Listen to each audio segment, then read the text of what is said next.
Hello everybody, what's going on? It's Quick Draw here, back with a video, and today we have a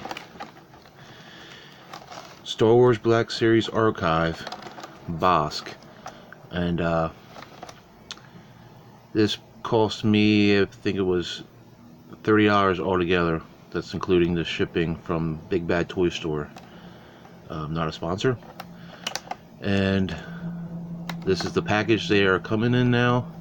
The original package was something like this. This is my Vader's one. I like these packages because it's easier to get your figures out of. But I'll show you a way to get this figure out without completely destroying the package. We got the archive logo, and you got this nice artwork right here.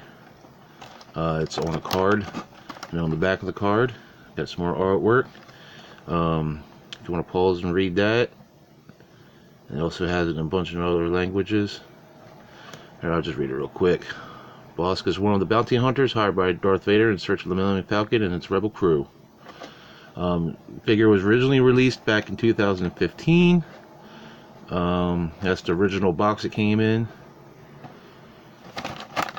And to get this open without totally destroying the package, what I did was you take your razor knife, and I just ran it down along the bottom here, and a slit down on each side.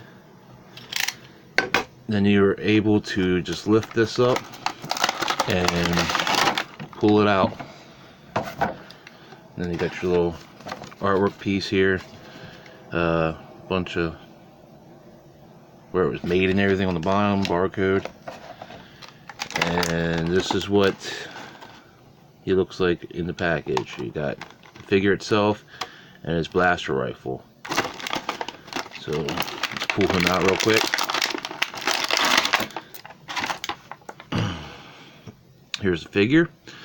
Now you can see that he is lizard-like. It's because his home world is Trandosha, and that's his species is Transdoshian. They are a reptile species. Just like most reptiles, if he loses a limb, he can grow it back. He is the son of Bossk, and these species are well known to hunt Wookiees. I think they're like really the only species that can stand their ground on hand-to-hand combat with a Wookiee. He also was a mentor for an orphan Boba Fett, and he appeared in Empire Strikes Back, Return of the Jedi, and the Clone Wars animated series. I think the most known spot is, I think, in Empire Strikes Back when he was on the when Vader called up a bunch of bounty hunters, including Boba Fett and IG-88, to hunt down the Millennium Falcon. You can see him in that scene. It looks pretty good. Paint's pretty good on it. It looks like he's wearing some kind of like flight suit. He's got like a harness, like the Luke Skywalker figure has.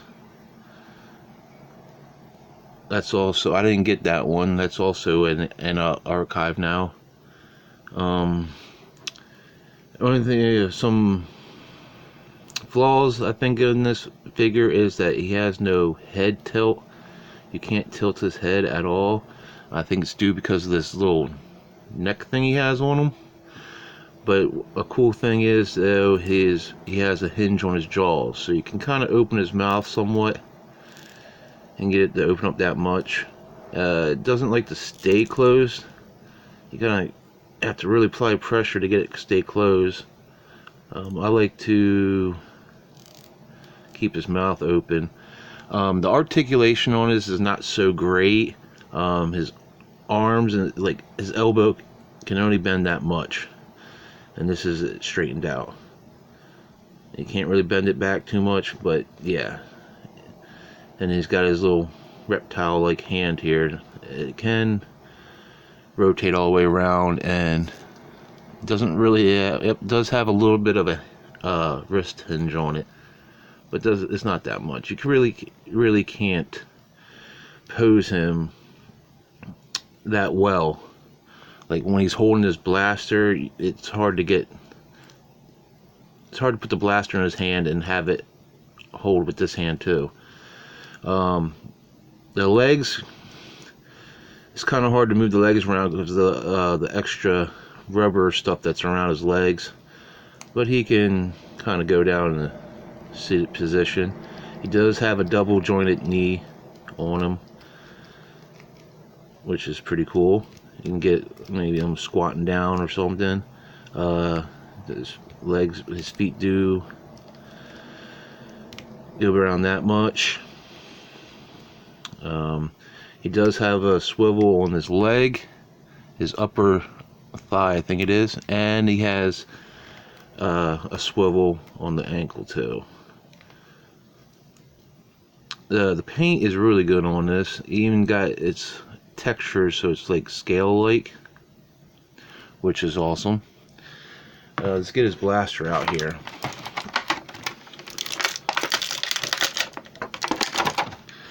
Here's his blaster, and it does come with a sling on it. Sling's pretty cool. In the video game Star Wars Battlefront 2, this blaster is like a sniper rifle. I don't know if that is if it's canon to the movies.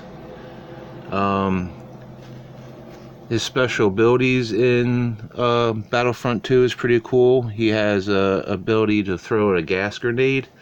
He throws out proximity mines, and his run special is a grenade launcher, which he goes into I call Predator mode, where you can see your enemies through walls via heat signature, which is pretty cool. It's hard to get this blaster on and to get it to where he's on his finger trigger here. Let me take it off camera real quick so I can get this on.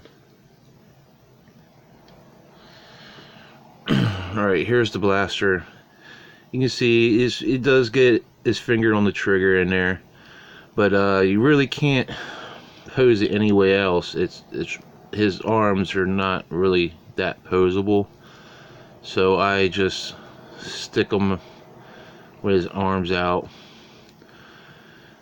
with his mouth open, like he's like, yeah, come and get some, you know what I mean?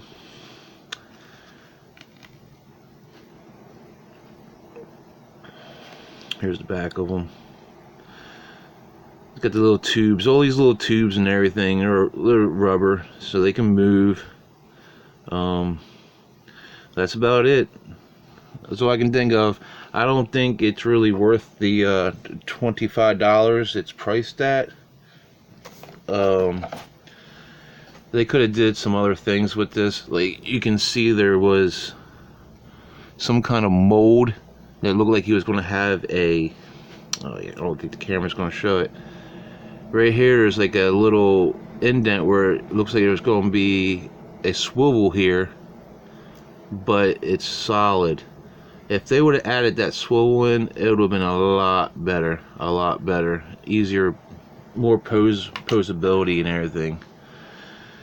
But yeah, I don't think it was worth the extra $5. These originally are like 20 bucks, but they added extra $5 for the archive for some reason, and I think that was a bad move. But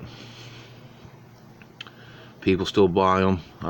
I bought it because I missed out on the first time.